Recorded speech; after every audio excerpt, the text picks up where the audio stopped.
Hi, I'm Nikki of NikkiHaddock.com and Back to Basics. Welcome back today for another segment in our cooking series.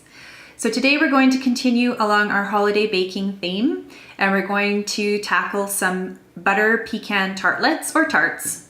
So let's head over to the kitchen and give that a try. So we're ready to start our butter tarts. So the very first thing you're going to do is you're going to take your butter, your brown sugar, and your egg beaten. And you're going to beat those with a stand mixer or an electric mixer until fluffy. And I'll show you what that looks like.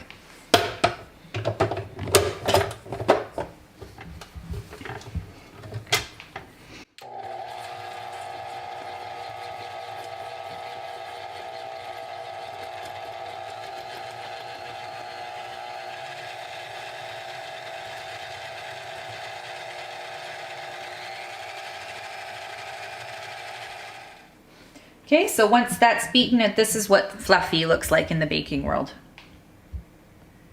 So now we're going to head over to the counter and add in the rest of our ingredients. I'll meet you there. So now we're going to add our pecan pieces and our raisins.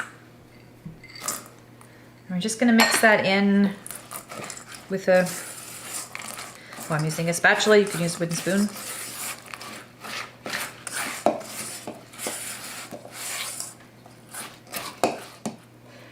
Okay, so I have our tart shells here. These are just pre-made frozen tart shells. You can use these bigger size of the tart shells or even the smaller tartlet shells if you choose to.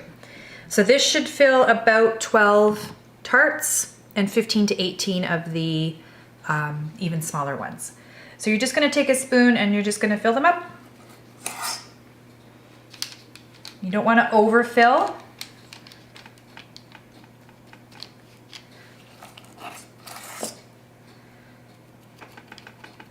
So just like that, and I will finish these off and meet you at the oven. Okay, so now we're going to put our butter tarts into the oven. You can see we have them all ready here, all full. So 325 for 20 to 25 minutes. The bigger shells, I'd probably say closer to 25. So let's check back when they're done. Here we have our butter pecan tarts, another Christmas favorite. Hope you enjoyed today's segment. Please give us a thumbs up, subscribe, hit the reminder button on your notifications so that you don't miss any future segments. You can find the recipe in the description of the video. Leave us any questions or comments and we'll get back to you. Thanks so much for joining us. See you next time.